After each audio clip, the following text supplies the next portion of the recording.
Two guys, one bench. Shit talking. Straight sports. Combat sports. What is up, everybody? Welcome to Two Guys, One Bench. We're 650 pounds of flapjacks on a fucking frying pan sitting here talking shit. Real? Where we're talking more shit than black girls in a Florida Royal Rumble. And that's a lot of fucking shit. Boom! Shit talking. Best friend. Look at that high her sister back, bitch. I know that's right, bitch. Don't waste no time. Get out. Get out. Get out. Don't waste no time. No time. No time. Get away, bitch. Ow. Ow. Ow. Ow. Oh, she broke my ass. Ow. She broke my ass. Ow. Ow. Ow. Ow. Ow. Oh, man! Fucking swing! Keep fucking swinging! Just swing! Yes. Why can't somebody beat this whole area? Get him! Get him! Throw my ass back! Get him! Get him! What the heck? Get him! Get him! Her eyes, y'all, her eyes!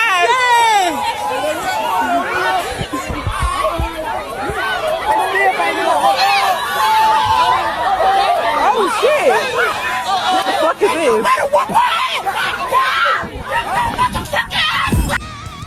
Rant of the week. We're about to pop some caps. All right, like we do every week, we want to kick it off with some rants of the week. Mine is on these story stalkers. The people I'm talking about is the motherfuckers that are watching every single thing you post, but you know full well you're not friends with that person. These are people you probably can't stand, but for some reason they still follow you and have to keep tabs on you. You need to get a fucking life and go do your own thing instead of worrying about what other people are doing constantly and taking tabs. Yeah, I often don't check my stories and see who's watching them, but sometimes when I do, I get really fucking surprised at these weird people that, you know, maybe I've befriended over the years, but we don't talk. There's been no communication in years, but they're still sitting back with their fucking binoculars looking in at my life going, oh, what's going on? And Russ is like, oh, yeah, it looks fun. Oh, maybe I could do that. Yeah, it's fucking creepy. And if you're going to watch my shit, at least drop a comment in my fucking posts. I got a lot of those. If you want to communicate with me and just, you know, kind of reach out, that's fine. But don't be just sitting back there fucking, you know, hiding in your basement in your underwear. Fucking, I don't know what you're doing, but it's creepy and we need to end this behavior. So come out and be a friend or get the fuck off my stories. Boom! All right, everybody. Continuing on that same note of creepy motherfuckers. Well, this whole podcast is kind of dedicated to them, Darrell, because we're really concerned about the creepers out there. And what I want to say is there's been some female clients and friends of ours that sent us some messages that they're getting in their DMs of these creepy dudes thinking they could just slide in there and go, hey, how's it going? Oh, hi, how you doing? Oh, by the way, I think you're gorgeous. And I just thought if I'd have a chance. And you just had to go and look and see, well, probably she has a boyfriend. It's quite easy to find. You know, they post those pictures, but you're still being this creepy fucker. Not only that, some of the shit and these pictures these guys write, I mean, it's fucking lame. And I just got to call these guys out. In fact, we got a whole section coming up right after this about DM creepers. So, Darrell. Yeah, like Russ touched on, these people are fucking losers. And what makes it worse is they make it worse for literally every guy because there's literally no way for you to talk to someone of the opposite sex without them assuming that you're a creepy piece of shit like the rest of them that either want foot pics or dirty underwear, or they're just going to send you an unsolicited dick pic. No, there are people out there that are normal, but because these fuckers exist, they make it bad for everyone. And realistically, is this working for you guys? I don't really think so.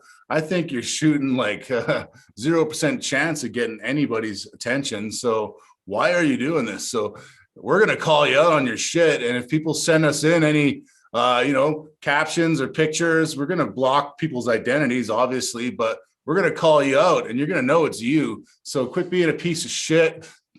Quit being a creepy ass dude And that goes for women as well. I had some weird bitch from Germany try to fucking ask me to be a sugar baby once at Durrell. I think I told you that story, but I didn't go deep into it. So quit being a DM creeper. Boom! Coming after you, perverts. Hey, gorgeous, how you doing? Keyboard creepers. All right, everybody. New segment, keyboard creepers. They're fucking out there hiding in the shadows, looking at your stories, your Instagram, your YouTube, whatever it might be, and just waiting for that opportunity to slide into your DMs and ask you some really uncomfortable shit. Darrell? Yeah, this is for those creepy pieces of shit that go to crazy lengths just to talk to a woman and just creep her the fuck out. And it's not only exclusive to women, but for the most part, most guys aren't going to be getting crazy fucking messages because you wouldn't go out of your way to say that shit to a guy who can fuck you up. Hell no. I mean, and in public, you definitely wouldn't say these same things just in public, randomly going up to some girl. No, because A, you don't have the balls, and B, it's just awkward and you don't do that shit. But you are right now, so we're going to call you out on your shit. And here's an example. Drill. Hey, where do you train at now?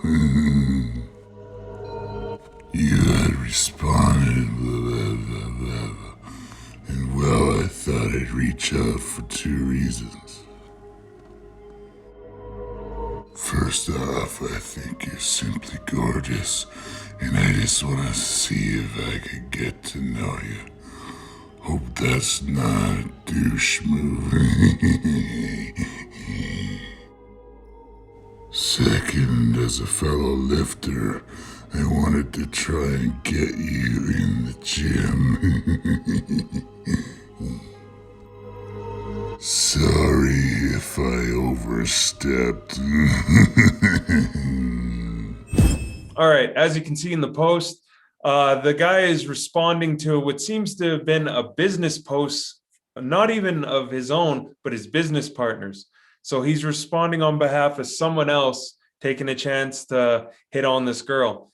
And all it would take was maybe 30 seconds to find out she does have a boyfriend. She mentions him all the fucking time. And she's also not interested by the way you keep trying to get a hold of her and get a little more than she's willing to give in this message. You're being a piece of shit. Your main reason you contacted her was because she's beautiful. What about the business aspect? You give business people a bad fucking name.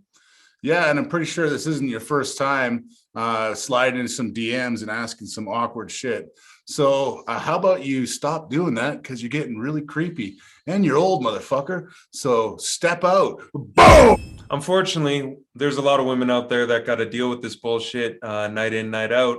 And these messages were actually all sent from the same girl. I'm not going to name her name or anything, but here's another message she got on, I think this was text message. Yeah, check it out here. Oh, are you back in business?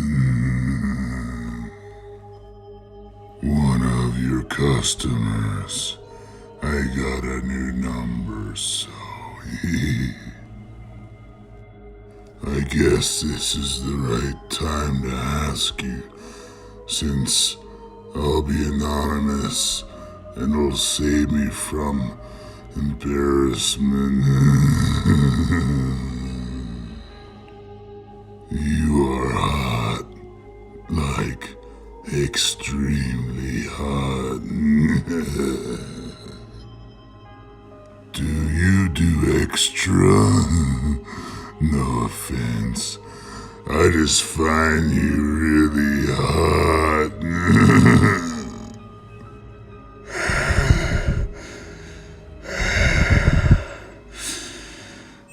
So a little backstory. Yeah, massage therapist. And you wouldn't believe the fucking shit massage therapists have to deal with. I had several clients who are massage therapists, and the amount of disgusting things guys do. They automatically think they just fucking flop over with their fucking miniature tent pitched and things are going to be, a porn scene. No, it's disgusting. You're going to be asked to leave, and you could even get the cops called on you. I mean, in this case, this guy probably got a number from a friend or whatever, and decided to be really uncomfortable and ask about services, but wouldn't give up his name. And then before giving his name, he decided to ask her, well, do you think you could give me a little extra? Yeah, we know what you're fucking talking about, homeboy. And you were such a bitch that when she found out that that's what you wanted and clearly shut you down because she's a professional, what did you go and do? Just fucking keep on being anonymous and weird and probably on to the next DM. So, I mean, it's a fucking pandemic out there with all these creepy dudes. Come on, guys. You're giving everybody a bad name. If you got a fucking problem, just go watch Pornhub and go fap it, man. I've had enough of this shit. Coming after you, perverts. Hey, gorgeous, how you doing? Keyboard creepers.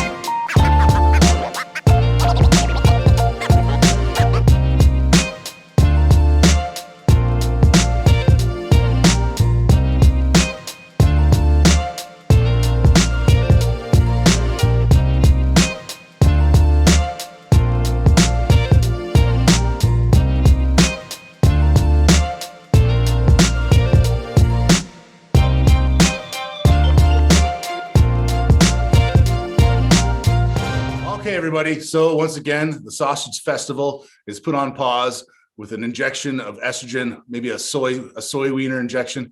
But yeah, crazy interview with Marcy W. She is killing it on her Instagram and truly an inspiration to a lot of people with her positive posts and her tremendous outlook on life and shape. I mean, she's 45 years old and looks phenomenal. And, as we talked about in the interview, she's got guys sliding in DMs as well. It's creepy, but she tries to block that out. And, I'm really impressed with how she's made so many transformations in her life, Darrell. It's really impressive to me. She'd been overweight and underweight, and just explaining the barriers she had to go through to overcome that, along with also overcoming a stroke and what it took for her to battle back and get physically fit again. Yeah, it was kind of a unique kind of stroke due to a tear in an artery, which, at a younger age, this usually doesn't happen, but it did. But she's come back almost to 100%. So a great story in that. And also, guys and girls, she's funny as hell. She's dropping F-bombs as regular as us, and we love that. And not to mention, she's got a fuckery of foot t-shirt on, and she's from Calgary. So sit back and have a great little listen to our conversation. Boom! Special guest, fit over 40 bombshell fitness motivator, Marcy W. All right, everybody. We're here with Marcy W. She's an Instagram badass. I've been following her for a few years, and our podcast is a sausage festival usually, and once a month we like to inject some estrogen and have that female perspective. So awesome having you on. How you doing? I'm good. Thanks for inviting me to break up your hot dog party here. Yeah. There's been plenty of hot dogs and they're getting kind of bland. I don't have enough ketchup. So love the shirt, by the way. Fuckery of foot. Right? You gotta support local, and what's on the back. Oh yeah. Oh, boom. There we go. Quality, gotta get one.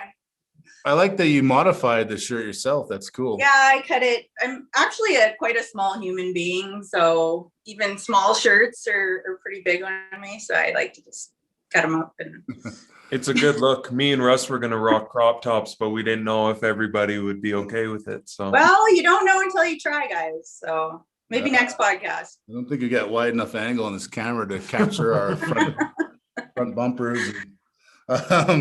So yeah, I remember the reason why I started following you way back, I believe, first of all, I think you were with Bells of Steel, and they put out, you were running their social media, so you're the one that probably put it out. And I was just seeing, you look like you had a cool gym set up, like a home gym set up. I'm like, that's pretty awesome.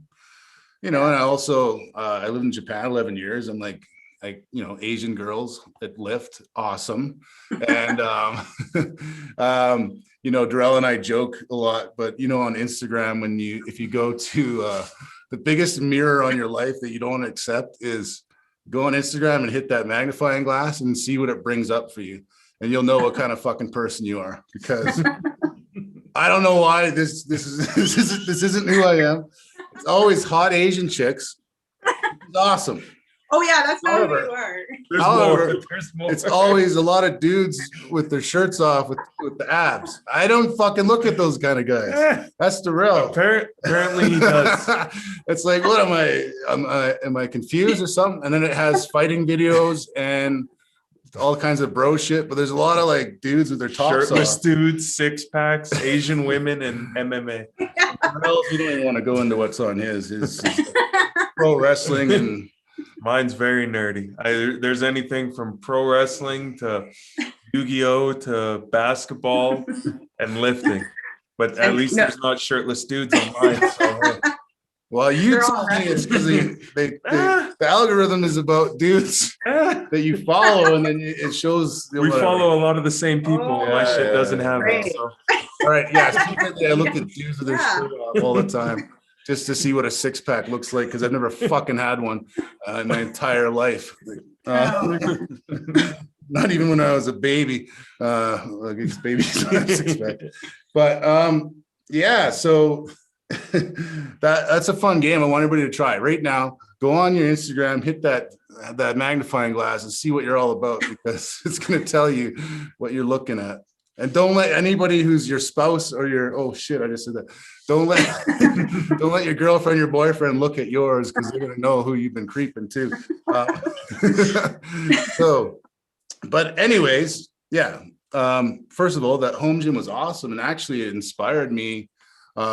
In this first lockdown, I was like, I'm going to get a bunch of equipment from Bells of Steel, just because they had a lot of the stuff, they should give you a kickback, because I'm like, her setup is awesome. And I'm like, the room looked about the same size as mine in my house. So when the lockdown happened, I'm like, I'm not going to not work out. So boom, threw down a lot of money. And luckily it was before everybody had that panic to buy things. And I got quite a good setup, and so that's kind of cool. But right when I started following you, I saw a post that you had a stroke, or some sort of a stroke, right? Yeah, I did. It was just right after Christmas, like 2 years ago. I actually had a cerebellar stroke, so it's pretty rare. It's like less than 10%, I think, of strokes. So it was in my left cerebellum, so it completely affected my left side of my body. It was just weird. We had come home from dinner on Boxing Day, and I thought I had food poisoning. So I went to bed. I started feeling sick, and I went to bed, and I was just up all night on the toilet and whatever. And in the morning, I tried to get up, and I thought it was just being dehydrated because I'd been sick all night. So I was kind of woozy, and I tried to get up, and I just folded like a cheap suit. And I tried to call my family, and they couldn't understand what I was saying. I was just totally incoherent. And my sister just said, hang up the phone, call 911. So yeah, it was just a weird, very sudden thing. Like, obviously it wasn't because of my health or my age. It was just like a tear in one of my arteries that caused a blood clot that caused the stroke. So yeah. So really weird. They're not really sure why. It could have been, I had a neck adjustment shortly before at the chiropractor. So it could have been, not that I blame my chiropractor, but that could have been it. So I didn't really have any other injuries at the time, but yeah, it was just one of those kind of fluke things. Yeah, it's kind of funny because around that time, there was a lady at the gym that I worked at, and she had something similar going on. She had a tear in the artery, so it didn't really get to the point where it was a stroke. but they said there was a high potential. So I did let her know your story, and I don't know if she reached out to you, but either way, I'm sure there's people listening that know somebody, or, you know, that's had a stroke or something similar. And at such a, you know, a young age, you never know when things are going to happen. Right. For sure. And then like, there's people going, well, see, you know, you're healthy and it can still happen. Well, yeah, but, you know, if I wasn't healthy, it would have been probably way worse. Right. So, yeah, you know, my recovery was that much easier, and my outlook was so much easier because I was coming from a strong position instead of, you know, I'm already weak and frail, and now I've got to try and battle back from that. So what was your recovery time like? Like, obviously you said it was quicker, but in terms of months, years, how long was it until you were back to being fit and living a everyday life? So for the first, I guess, few months, I wasn't even allowed to hold my hands up over my shoulders. You know, like, I just really had to take it easy. You know, no pushing any kind of stress on my neck or upper body. But, you know, I could do walking, and then and I was on blood thinners for the first 3 months or so. And then after I went for my MRI and they saw that the artery was healing and I wasn't, you know, having any other major issues, then they let me start slowly getting back into training. You know, obviously it's crazy how much strength you can lose in that short of time, but I was really drained and tired, and I think, you know, your brain's kind of healing. So you know, I can actually say I have brain damage now, and it's true. So you know, your brain's healing, so it just sucks up so much energy. So I was just really exhausted for several months, and it took about, I'd say, 10 months for me to just regain my strength back to where I was before the stroke, I'd say. That's awesome, because me and Russ see it all the time. People get minor inconveniences and they're out of the gym for good. Meanwhile, you take 10 months off to learn how to have a normal life again, and you're back at it. And anyone who follows you can see you're very fit and still killing it every day. Yeah, thanks. No, it was actually a driving, you know, I was harassing my therapist. I had an occupational therapist and a physiotherapist, and I was just harassing them every week, like, hey, can I do this now? Can I do that now? You know, what can I do this week? And just, you know, so eager to get back to it. And I think the hardest part is because, you know, when you break a bone or you have an injury, it hurts, right? Like, it'll hurt to move your arm, where I didn't have any immediate pain. So the hard part was restricting myself from not doing exercises when it didn't physically hurt. You know what I mean? Like, I was tired, but it was hard to tell myself no. You know, be patient, just do what they're recommending, and hold off until they give you the okay. So that was actually a hard part for me. I mean, yeah, I mean, your Instagram is one thing I must say is you put a lot of time into it, and you post a lot of your workouts. And I think it's probably a lot of motivation for a lot of people. You know, they can count on you to at least post once a day and have a little shot. And then usually whatever you write in the caption is awesome, and it's motivating. And I think, you know, that's why you have such a great following, is people they feel like they got a workout partner now, and they can tune in with you. So yeah. And they went through that whole process with you, you know, and I watched you starting off with really light stuff, and then you're back to lifting normally. You know, we're even talking about getting you to do a powerlifting program. Yeah, sure. I'll try it. You know, we're not very strong, but what could possibly go wrong? Yeah. Well, funny thing is, in martial arts, so you kind of scared me about that artery tear from a chiropractic adjustment, because I teach judo and submissions, and I'm grabbing necks and twisting. Like, I'll hear pops and necks probably every day I train people, because I just grab a hold and give them a free chiropractic adjustment, and then they tap out. But yeah, you never know, right? But I should get those waivers dialed in pretty quick here. You might want to get those waivers from those shirtless dudes you got coming to your gym. Oh yeah, tarps off at my gym. Only if you have a 6-pack. So Another thing, you know, I talk about all the time, and people are probably sick of it, but I lived in Japan for a while, and you're half Japanese, is that correct? Yes, on my mom's side. Yeah. Cool. And I just thought, you know, just through my experiences, you know, I'm married to a Japanese woman, and I lived over there 11 years. As you know, I can only imagine it's similar to what your parents went through. When I lived over there, you know, I was a white guy with a Japanese girl, and that's like unheard of. Like, oh, you know, they accept it, but it's all these kind of roadblocks you run into. Yeah. And I can only imagine, I mean, I don't want to expose your age, but you're in your 40s, and It's okay. I'm 45. 45, you can never tell, right? Asian don't raisin.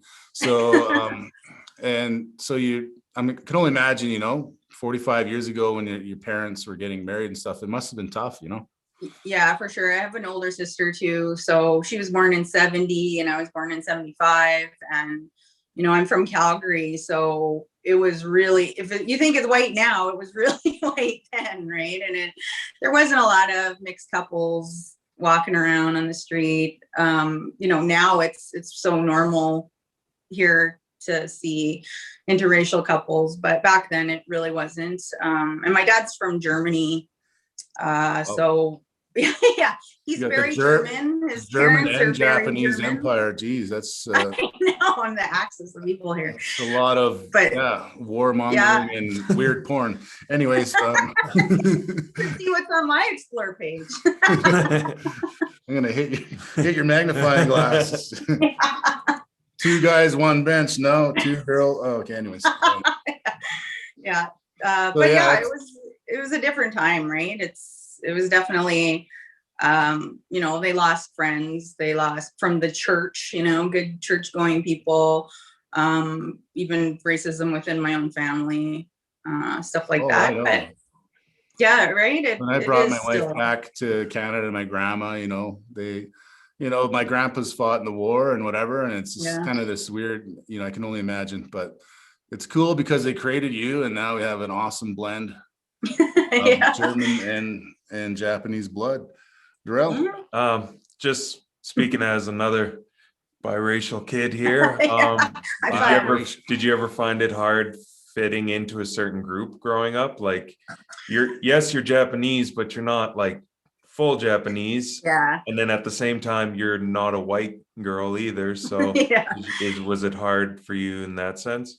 Yeah, I think I got a lot of, you know, you're never really accepted fully from probably either side. I'd say that, you know, the Asian people that I know were probably a little more accepting. You know, nobody looks at me and goes, "Oh, you're a white person." You know what I mean? People look at me and go, "What are you?" Which is, oh, you know, well, fuck you, a person. But, you know, you get a lot of that. What's your nationality? What's your background? And, you know, you can't just say Canadian, you know, that's not acceptable enough for them to know. They got to know what you are instead of just, you know, it's so that kind of stuff, of course. So, yeah, you never really, Darrell, you know, you never really considered white or, you know, the other half. So it is kind of a weird situation to be in. And when I was growing up, my dad has blonde hair and blue eyes, you know, and why do I get shit brown hair? And, you know, whatever. So, you know, the only thing he gave me was hairy arms. Yeah. Thanks, Dad. You know? Great. And, but yeah, so you kind of, it's kind of a weird situation, but I think now for the kids now, it's probably a lot easier. You know, you see, it's interesting. It's more interesting, right? You gotta have a little flavor in your life. So yeah, I mean, you know, as a teacher in Japan as well, and I'd see rarely some families that were mixed, and just seeing how hard it was, you know, in Japan, it's like the nail that sticks out gets hammered in. So you get these kids, and they're kind of I remember this one kid, his name was Tomoki, and his dad was a jazz musician and like world famous guy, because he's probably toured around kind of like Darrell's dad, but so we know what he was mixed with. So he had an afro, and he didn't look he didn't look Japanese at all. This is the worst part, because we were in this small countryside school, and this Tomoki kid was this kid with an afro, didn't fit in, and I felt so bad for him, and he was annoying as fucking class. I think he was just trying to rebel. But Yeah. the moment they put a saxophone in that kid's hands, it was fucking like, I don't know if he learned from his dad or it was amazing. Like the whole school just like stopped and watched him play. So hopefully he's doing all right now. I don't know what 𝐓.𝐆.𝐻𝐿 up to, but at least maybe not such an at least asshole. Darrell got his dad to choose his name instead of, Well, it now plays into the stereotype because my dad knew how to play the saxophone. So. I'm gonna check your Instagram. This is a bunch of saxophone playing motherfuckers. Well, you're pretty good Saxophones are sexy. That's okay. Oh, Darrell. I really wish I could play just so I could play Careless Whisper anytime, just randomly be like, oh, I dabble, and then just pull it out at any random occasion. Yeah, maybe you should learn. Pulling it out at random locations, Darrell.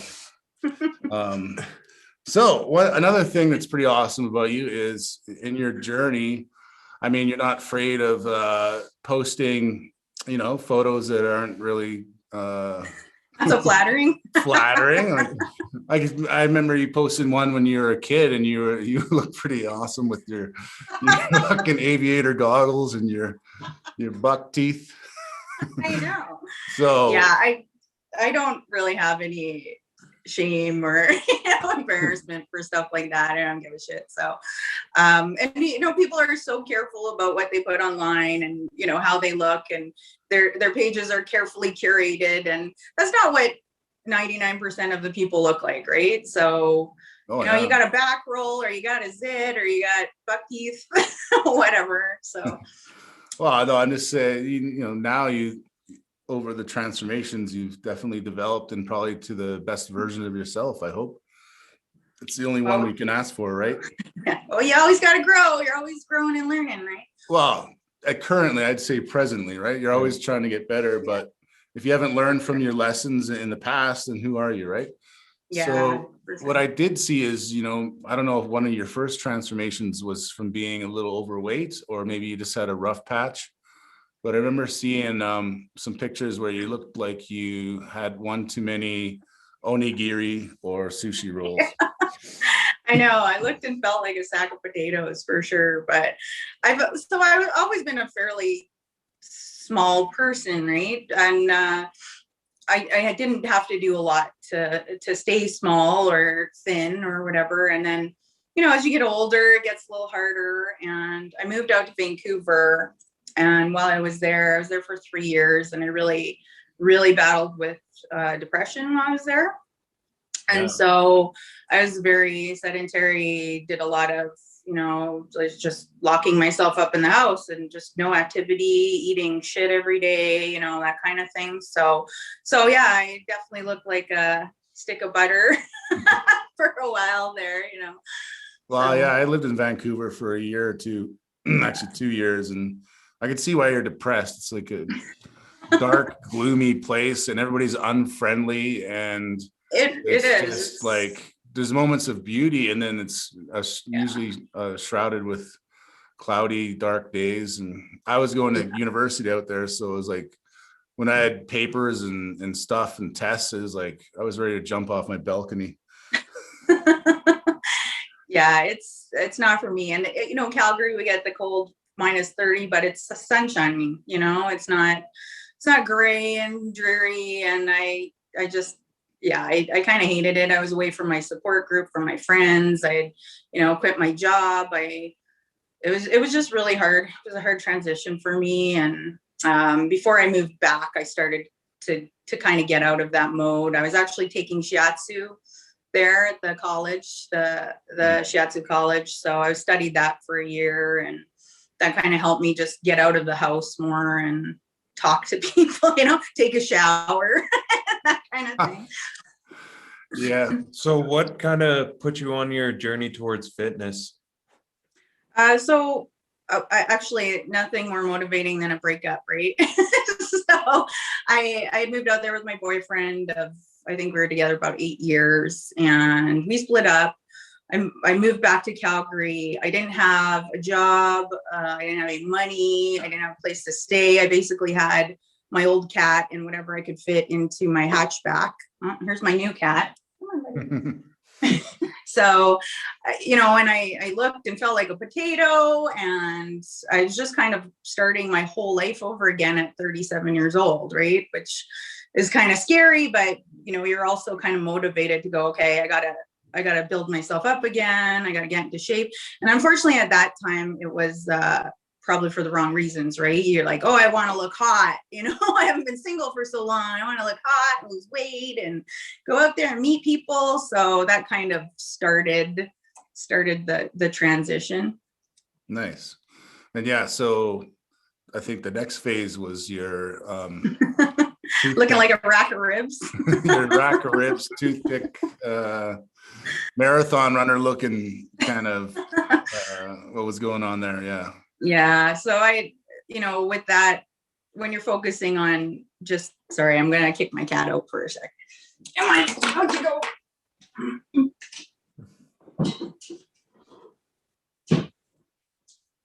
Sorry, he only comes around when he knows I'm online. That's okay. We can cut that out. So yeah, when you're only focusing on your appearance and what you look like, you get messed up, you get in your head, and I could never get skinny enough, right? I was just doing 2 a days, I was doing cardio and then some sort of resistance workout, whatever that was, with my pink barbells or something like that. So I was just, restricting what I ate, just doing cardio, just, I couldn't get thin enough, right? And you start getting attention that you think is good. So, I'm losing weight and people are complimenting me. And so you want to keep, if I keep losing weight, I'm going to get more compliments. I'm going to feel better about myself. And so you go down that kind of unhealthy path of just, you look in the mirror and you don't see yourself properly, right? It's like that whole body dysmorphia. It doesn't matter if you look like a rack of ribs. All I could see is that tiny little fat roll on my toe or something like that. So.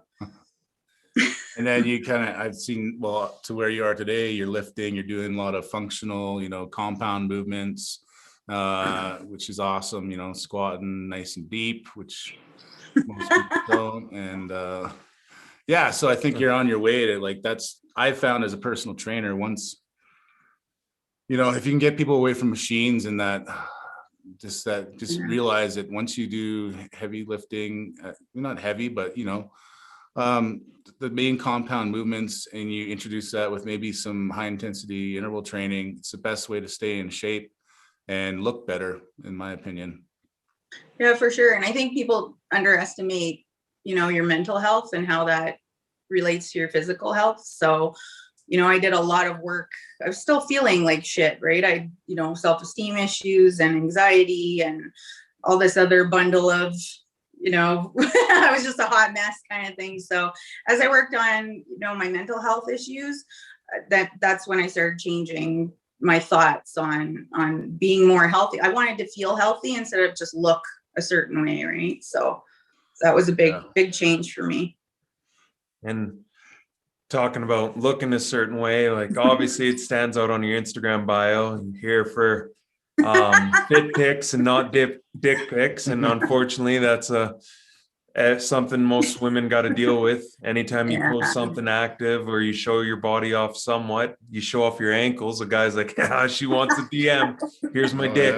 Is that something you're having to deal with quite often, or how do you approach that? Is that just instant block? Or yeah, I don't get it a lot anymore. I think in the last year or so. And there's always that little hidden inbox there that I never really go into. I just go clean it out once in a while, right? I don't know what's floating around in there, scary stuff. So, but yeah, I don't get a lot of weird shit anymore, but I've had to deal with the, kind of buy your sweaty used gym clothes and your dirty underwear and socks. Hey, that's some good money maybe. And, I laugh about it, but it's actually gross. I've had videos in my DMs, of guys jerking off. And if you did that in public, you'd be arrested. Well, first of all, you get kicked in the nuts and then you get arrested, right? Yeah. So, you get these gross pictures. And I think the grossest thing you get is toilet dick pics. I don't know why anyone, you know, Never. what do you think? It's never a good angle. It's never good. And it's always, I assume the guy lives with his mom and the only private time he can get is in the toilet. So, you know, sitting on the can with, you can't see the tree because of the bushes, because it's, you know, untrimmed. And, you know, it's, what part of that is ever gonna get, it's just gross. That's a bad angle altogether. I mean, if you're a fisherman, you want to hold your fish out, right? So if you're presenting a nice eggplant, you can't have hold it up to the screen. You haven't surrounded in a fucking you want this angle, right? Yeah. No romaine lettuce hanging around either. Fisheye lens, so it makes it look oh my god. Yeah, it's just, this is gross. Sorry, we had to. Our biggest thing is we just want to. This whole episode, basically, we're going to call out some creeps out there that think, oh, I'll just DMs are okay as long as you know we're actually going to have a segment, you know, and we're going to blast out guys. You know, girls can send in the text of whatever and just give us a background. We won't list the person's name unless they're really creepy, but yeah, it's just something that we talked about even with Jana from her lifting and her perspective. She's from Bulgaria and it's kind of, Eastern Bloc out there too. And she says, you'll know if you pull shit like that, expect shit. That is what you expect. So it's like, oh yeah, but it's true. If you get your ass hanging out, people are going to talk about your ass, she says. But I guess there's a difference of, hey, looking good. And hey, here's my disgusting tiny penis in your inbox, I don't know, maybe guys would like it if women were sending their junk over to the inboxes, but I think that most women that I know aren't interested, so I don't know what the guys think they're accomplishing from this, but it's a big no. I had a woman approach me from it was in Europe somewhere. It was a sugar mama. And she wanted me to be a sugar baby. She's like, I can send you money. How much do you need? And I was looking at her profile. I'm like, holy Jesus. I'm like, sorry, not interested. But yeah, that happened once. Not enough money. Darrell, you ever been sugar baited? Yeah. No, I've never had. I've I don't know, talked to older chicks, but nothing like that. I wish. I wouldn't even work. I'd just be sugar babying it up until my hair fell out. Well, maybe you've already been doing that. Yeah. Oh shit. When once my prime years are gone, then you gotta actually do something. But hey, what I want to know is all those guys who send all these unsolicited pics to girls is what's the percentage that it works? I want hard stats on this, not hard stats, but I want hard stats of 1 out of every 1,000. How many girls reply? I'm like, oh my God, look at this confidence. I definitely want to go to lunch with this guy. I can't imagine there's any. And the funny thing is, even guys I know sometimes get dick pics, right? I don't know. Don't fucking say that into existence. We're gonna get the fucking two guys, one bench dick pic fucking marathon. Yeah, two dicks, one bench or something. But yeah, I know guys that they're married, they have kids, and you open up their inbox one day and there's a dick in it, and I don't know what's wrong with the internet, but it's a scary place sometimes. That guy probably had his shirt off with his abs out. You know what I mean? He was asking for it. Yeah, I don't know anything about that. Oh, it's just funny how we have the internet, and the first thing a guy's doing is I could communicate anything I want to people in the world, but I should show this random lady in Calgary my dick. Yeah, it's it's such a shit show. I'm just trying to find the science and what's and there's politicians remember the guy, his name was actually Anthony Weiner. Yep. And he couldn't stop sending dick pics to people. I think he's arrested now. He had some weirder shit going on, but it's definitely. I think they're the guys that used to, wear trench coats on the corner and flash you in the good old late days. at night. The Lindsay Park change room back in the day. Yeah. Oh yeah. The fun times. Yeah. Wow, cool. That's enough of that. Uh, so as a woman, and so for a female audience tuning in, and even men, I mean, there's some people out there that might be out of shape and just like, it's too late. I had an uncle, Yeah. he's close to 70. I'm like, you should start working out. Oh, it's too late for that. I don't need to do that. I'm like, well, no, it's never too late. And like, seeing all your transformations, and I hope to say that you're probably in the best shape of your life right now, or, if not, a balance between mental and physical. Yeah. So, what is your advice to women and out there that are just like kind of in a slump, kind of like maybe you were when you're in Vancouver, shaped like an egg roll? Yeah. A hot egg roll.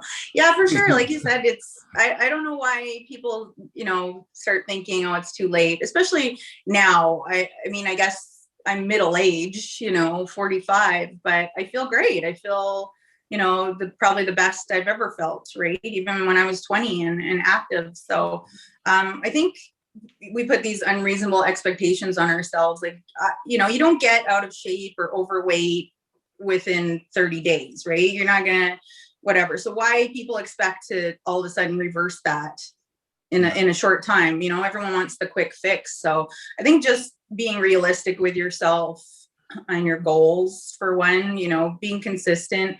How many days a week do you actually have to train?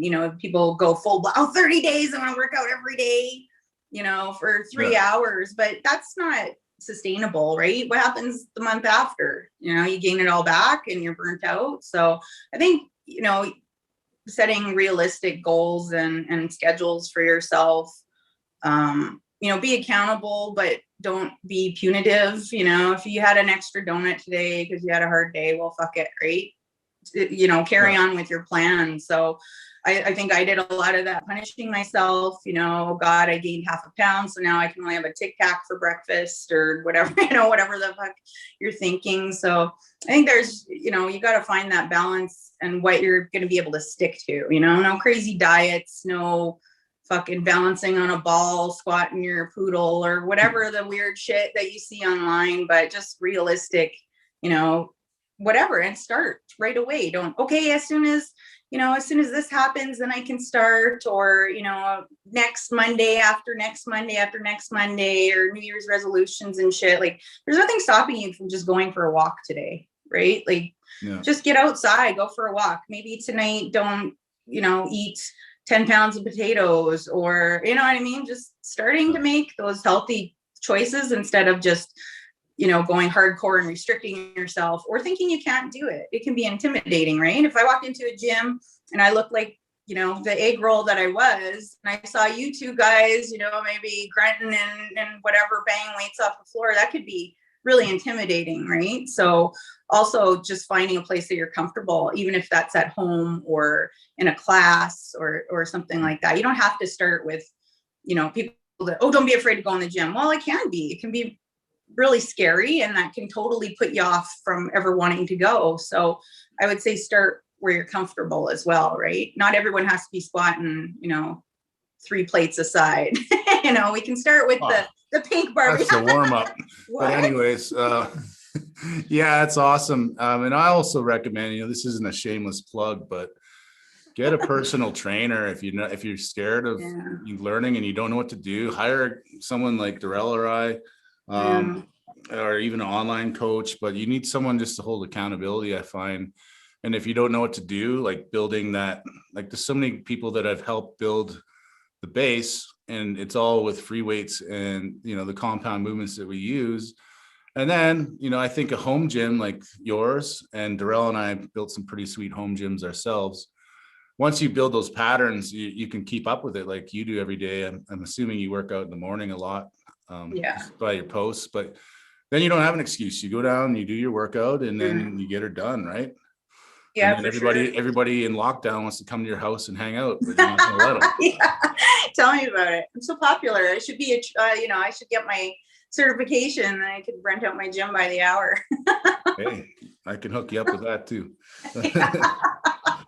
Awesome. Well, great convo with you. Love having that perspective, and you're a Calgary girl, so it's awesome having you on as well. And we'll definitely try to get you on again. How does anybody get a hold of you if you want them to? With all the combos. Yeah. Well, don't send pics of yourself on the toilet naked, first of all. Okay, good. Yeah. But yeah, you can reach me on my Instagram. I'm on there pretty much every day. So yeah, just send me a message there for sure. Yeah, I mean, if anybody just needs motivation or has questions about the stroke or anything, yeah, I think you could help them out.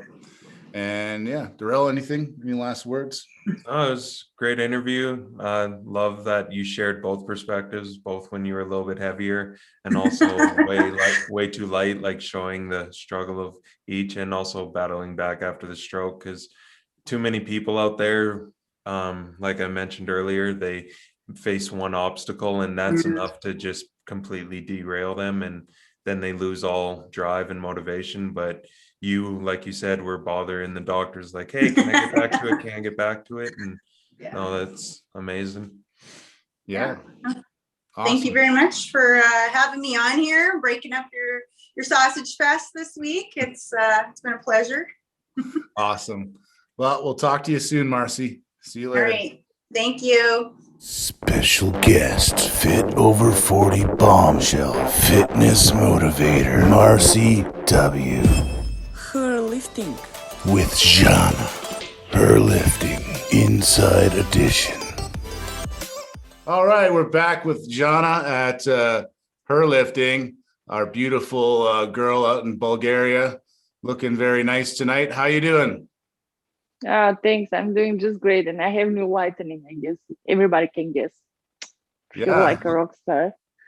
Looking very professional. You got the Tokyo Ghoul poster. Yeah, I'm that kind of person.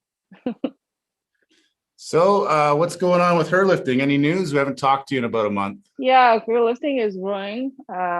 We are testing new admin because I just cannot keep up with everything. And it's going pretty well. I think that people are getting more active. And yeah. Awesome. So just out of this last week, can you name one exciting post that you made that's got a lot of interactions? I actually posted my top post in the history of her lifting like a few weeks ago. You can add it later to the screen. It was actually a woman that is running. Oh, wow. Okay. I sometimes don't understand my viewers. That kind of race, yeah. She passed everyone. That's it. I mean, it's a 30 seconds video, not more. Okay, cool. Yeah, we'll post that here so everybody can see it.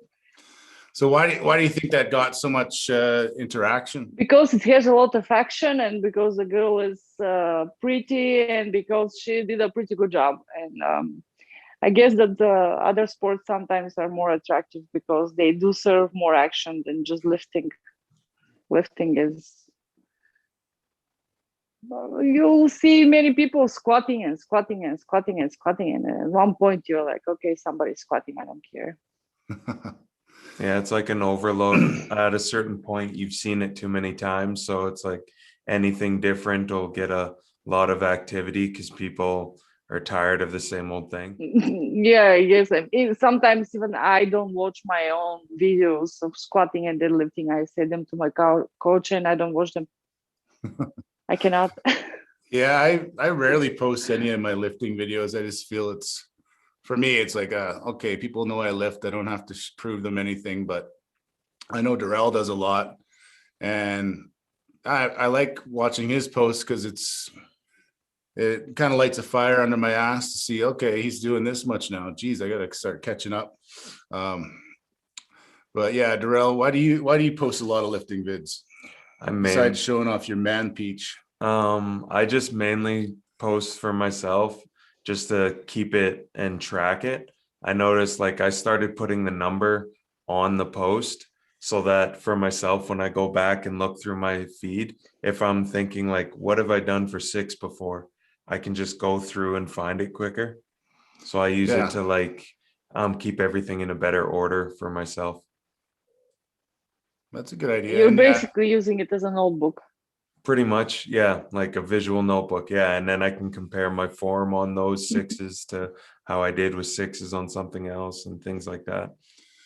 yeah. And then you don't need to save all the data on your phone. It'll be on your Instagram. That's a good idea.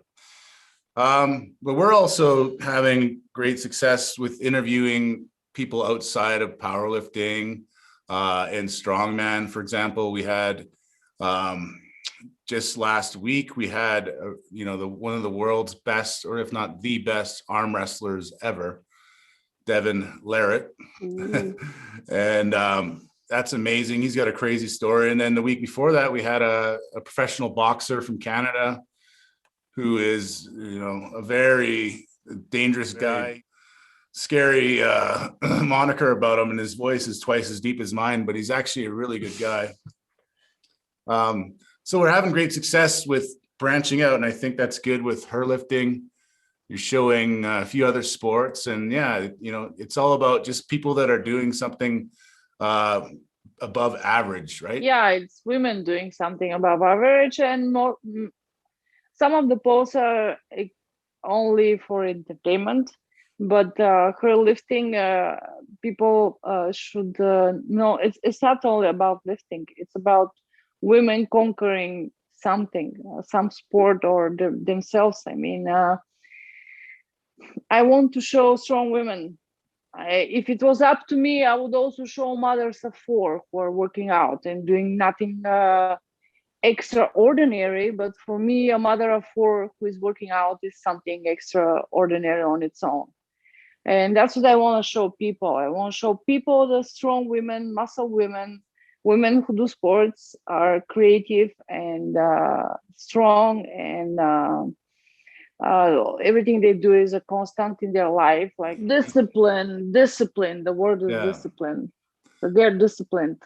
Yeah, women are being disciplined, and a lot of people don't realize this, especially men with sausages between their legs or cocktail weenies for some, who have to take care of the kids. For example, we have a friend, one of our sponsors through Resolute, Kate, and I talk with her and I help out with their business a bit. And she's got 2 little boys, and they're very young, and right now stuck at home with COVID.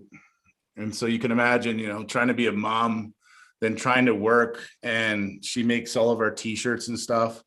Not these ones, but she's a full-time mom on top of that, trying to run a business. And then on top of that, trying to get her own training in. So people don't realize that, I think often men will just, go to work and then go to the gym after and then come home. But women have so much more that they got to take care of. And the fact that they do that on top of lifting as well, they should be commended, right? Yeah. I think people don't understand the sacrifice those women are doing. Like most of the time, those women wake up at 6 o'clock in the morning or 5 o'clock in the morning just so they can go to the gym, because through the rest of the day they need to take their kids to school, they need to do the laundry, they need to go shopping and cook and all this. It's also physical work. So yeah, it's hard. I guess that's what I want to show people. I want to show people all these incredible women. And I want to change the perspective that women who do sports are, how to say, this nerd sports that do nothing but sports. Those women are educated, they are mothers, they are girlfriends, they are wives, and all this on top of that. So yeah. Yeah, definitely. I mean, I train quite a few women as well. And a lot of them that I train that train hard are, women that are career women, doctors, professionals. And, they on top of all those things, they still put in the time to work out. I know, Darrell, you have some female clients, Yeah. So with my female clients, you got a little bit of everything in the background, plus making it work with going to the gym and everything, the small things that they don't talk about, but have to deal with every single day. It is a little bit easier. The nails. Yeah, exactly. Like you need to do your nails, you need to do your hair, you need to do your makeup. Yeah, we don't realize that. Darrell and I just I just definitely don't have to He deal just with that too often. throws So on his fucking nylon wig, aka cap, and he's good to go. He just out of the shower. I picked him up. He's just 2 minutes out of bed, 3 minutes out of the shower, and he's ready to go. But yeah, those things that guys don't realize with women, you know, they got to do all these things. They got to put on their makeup. They got to do it. And then on top of all those things, you know, it's definitely something that I respect a lot more. And, you know, right now I'm thinking about all the guys out there in the gyms that are little bitches that can barely lift anything and they're skipping leg days. And I have girls that can squat and deadlift more than most guys. So time to buck up, man. And since we're on the topic of talking about things women have to deal with, I know with a couple of my clients, the ladies also have to deal with constant harassment online from creepy dudes who want to message them anytime they post anything. I don't know if you get any experience with this, but like, what's your take on it? Guys who are messaging women because you, let's say you post in athletic wear or you do a squat video.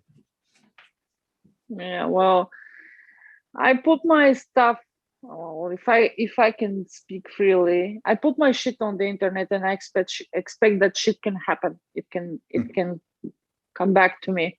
And if you expose yourself to thousands of people, that is pretty normal. I'm on both sides. My first thought is you don't want to deal with creeps. You don't mess with creeps. Like there was this specific case that I'm going to talk about, and it's a bit of a dangerous topic because I was attacked when I expressed my opinion. So I'm not gonna say names, not to add more to the drama, but there was this lifter and she's specifically shooting her videos in a very glutes accent angle. Like you can barely see the plates on the side. Yeah, just from the butt, probably. Yeah, it's her peach in the middle, and that's pretty fine. That is fine with me. That is fine with me. But she received a comment from another very powerful, like extremely top 3 popular lifter in the world, power lifter, and he said, like, why don't you change the angle? This angle is fishing. And they blamed him that he's sexist, and they attacked him pretty hard. It even went in some magazines. So if you are putting yourself out, showing your gifts from the nature and not only, you need to be aware of what you're doing and just be honest and admit it. Like, yeah, I like that angle because it brings me more clout, and I'm fine with that. You don't need to be a hypocrite towards the subject. Like, if I post a picture where my butt is exposed, I expect butt comments. I mean, nobody's gonna comment on my education when I do that, right? Yeah, and I know why I'm doing it. Let's be honest. I want clout. Sometimes I post for fun, but sometimes I want just my profile to grow. And when I get these comments, I just ignore them. I don't get angry. I don't get insulted because I know exactly what am I doing. I'm making a cloud post, right? But on the other hand, I have received personally death threat from someone in her lifting. Like, somebody sent me a DM that they are gonna murder me. Like, wow. Like, it was a straightforward, serious message. I'm gonna find you and I'm gonna kill you. And I'm like, why? What? Wow. I didn't get scared really because my location is hidden. And it took a while before I say who I am and where I live. But yeah, this thing happened. And as for the dick pics, I've seen a lot. Got my share of dick pics. Yeah. But to be honest, there are not as many in Instagram, but Facebook. Oh my God, Facebook is scary. I just cannot open the messages. I don't want to open the messages. It's Yeah, I can only imagine. Yeah, so you've seen more dicks than a dick doctor is what you're trying to say. But that's I should say it's for my followers in her lifting specifically, 35,000 people, and 34,500 of them are very, very respectful. There is always some idiot sometimes arguing with a meme, which I never understood. Why would you argue with a meme? But they do that. They just come and they're like insulted from a meme. It's a meme. But yeah, people do that. But most of them are pretty respectful. And I'm really surprised to see that. I always thought it's going to be a pure mess of people there. But the moment they understand I'm a woman, they just switch to being polite and kind. Her lifting. With Jana, her lifting inside edition. Strength Sports. Holy shit, Darrell. Finally, strength sports are kind of back into a reality. Of course, it's in Florida where COVID does not exist. Darrell?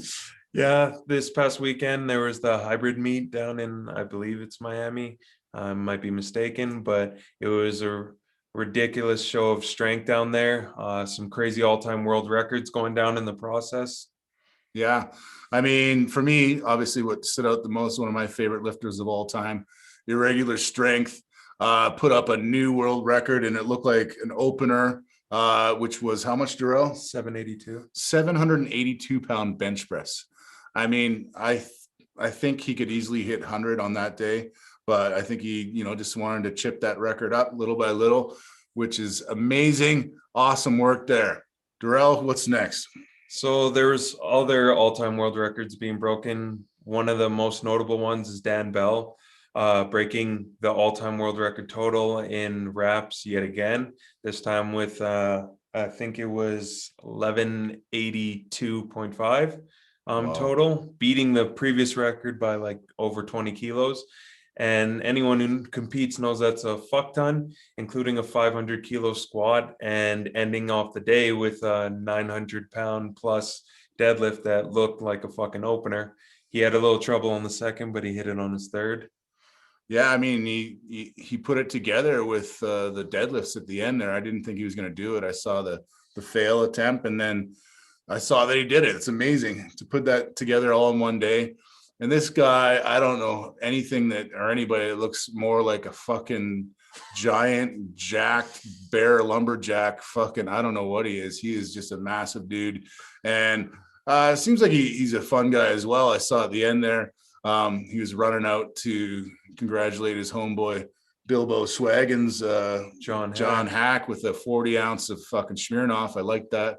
Who actually chugged it all basically in one chug. That's awesome too. It gives me way more respect for that guy that he can party too.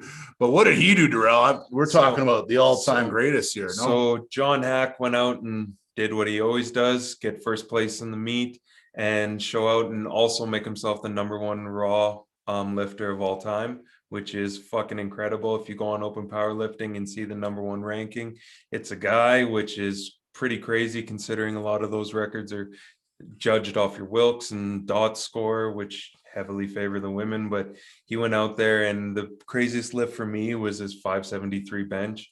We're talking a sub 200 lifter who benches well over 2.5 body weight. That's fucking ridiculous. Yeah, I don't know how this guy does it without blowing something out at that body weight. He must have tendons and ligaments that are like steel cables. And Darrell, any female competitors that stood out? So I only follow a couple that actually competed there, but I saw Brianne Terry. I hope I'm not butchering the name, but she finished with all-time world record in the deadlift, 584 in the 165 class, and a little bit of struggle in the middle, and she just grinded through perfectly. It was fucking amazing to watch. he loves seeing people when they hit those records, and there is a little bit of fight for it because you see who really wants it. And that was a huge lift I saw from the weekend. Nice. Yeah. So, I mean, I couldn't believe how many people were competing. It was an awesome meet. I think everybody's just pent up and wanted to go out and destroy some shit. So thankfully, we finally got a good day at Strength Sports. And one last person we wanted to recognize was Jamal Browner, coming in and being the lightest person ever, total 1,000 kilos. That's with an off day on deadlifts and only pulling over 900. So pretty fucking ridiculous. Yeah, I mean, what a great event, and we're looking forward to some more exciting stuff like that in the near future. Boom. Combat sports. All right, everybody, combat sports. The one thing we want to talk about just on the weekend, and, you know, pretty much was the only thing to talk about with that card, was the crazy performance of the Black Beast, Darrell. Yeah, Derek Lewis, anybody who's watched him, even for a short amount of time, you know he's going to finish a fight in spectacular fashion. If he finishes, it's either I'm going to win with a knockout or I'm going to gas out. But he always keeps it interesting, and it definitely was fucking interesting because Curtis Blades was setting up for a takedown. Seems like everything's going good, shoots, and next thing he knows, he's asleep on the canvas. Yeah, he runs into a sledgehammer uppercut. I mean, that's the best part about Curtis Blades is his wrestling, and then it just got nullified by Derek Lewis. So, you know, that kind of sends a statement to other wrestlers. If you're going to try to shoot on me, you might get this fucking KO punch. So, and I like that because, you know, sometimes wrestlers look invincible when they just shoot and take you down. But now, you know, Derek's kind of shown that he's a big threat. And I just want to say, you know, he's one of the most exciting guys out there. People love him. Not only that, his Instagram is fantastic. He posts shit that's out of this world. And he always said he okay. And a lot of stuff gets taken off air. Like yesterday, I had one. I couldn't believe he posted it. It was off within 5 seconds, and everybody's like, "Oh, can't see the post." I'm like, "You didn't want to see that." But yeah, amazing display. Will he ever be a UFC champion? Well, he's got that puncher's chance. So let's say, you know, Stipe versus Ngannou. How does that go? I think either way, he could have a good chance of winning against either of those guys if he turns it on one night. If he shows up as fucking my balls is hot, Derek Lewis, we're in luck. But the first fight against Ngannou, where they just stared at each other for 20 minutes, that was no bueno. One of the worst fights ever. So let's hope to see him in another exciting fight soon. I heard he's got an injury. Broke his hand on that thick ass head. So yeah, congratulations to the Beast. Boom. Bridge City Brand. The Gilded Beard. All right, guys. Hope you enjoyed the interview. It was great learning about Marcy and what it took for her to battle through parts in her life and what keeps her going. But before we leave you, just want to give a big shout out to Bridge City. One of the newest sponsors, Russ. Yeah, Bridge City Brand. You know, they're out of Lethbridge, Alberta, but they produce some of the coolest looking, you know, T-shirts. What I like about them is, I mean, I'm not badass enough to get full tattoos and shit like that. But wearing a T-shirt basically with a tattoo theme is really cool, and the art on here is amazing. And as you can see, you know, they really pop and they stand out. And I will say the material is really nice. And, you know, on top of that, if you look at Darrell's hat there, that's the Gilded Beard. They produce beard products. So if you're a guy out there that's got a mangy ass beard and it's just looking like you're homeless, I mean, do yourself a favor and get some, you know, beard goo and some oils and whatever products they have. They just sent us a switchblade comb, and that's pretty awesome. So check out that box they just sent us. And so you can definitely pick up some cool products, look good, smell good, feel good, and it's in male and female sizes. So check them out, and boom.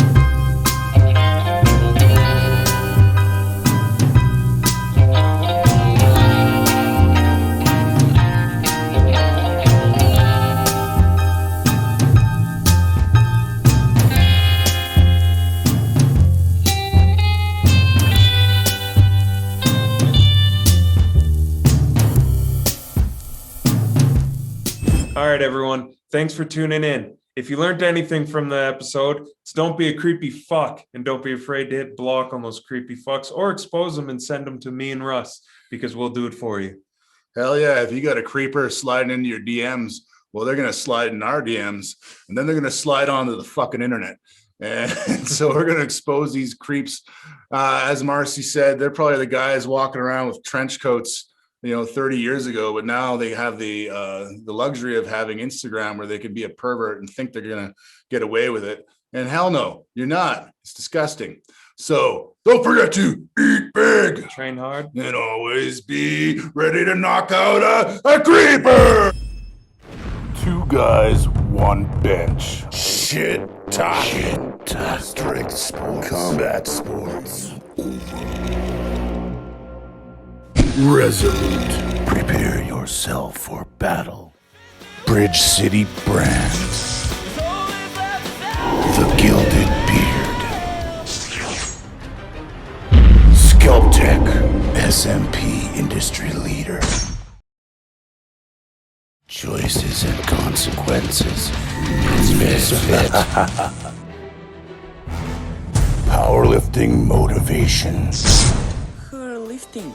With Jana. Her lifting inside edition.